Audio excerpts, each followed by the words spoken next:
Welcome to HICM, India's #1 investment banking training institute. Today we will learn how to get good job after BCom, BBA and MBA degree courses.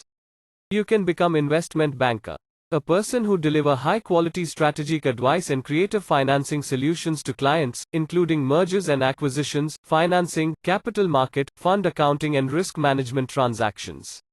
Earn diploma in investment banking at HICM Institute, in which 6 months of company internship will be provided with 100% placement assistance.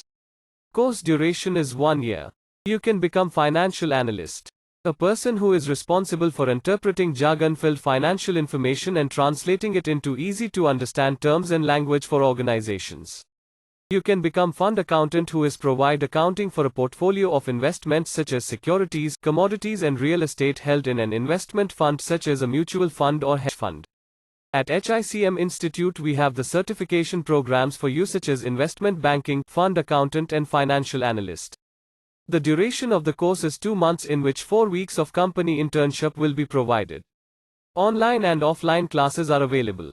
We have placed our students in world's best companies such as TCS, Wipro, JP Morgan, Accenture, Northern Trust, Goldman Sachs. Book your seat now. Download the brochure from the link below. Please subscribe, like and share our channel to help other students as well. Thanks for watching. Stay safe and connected.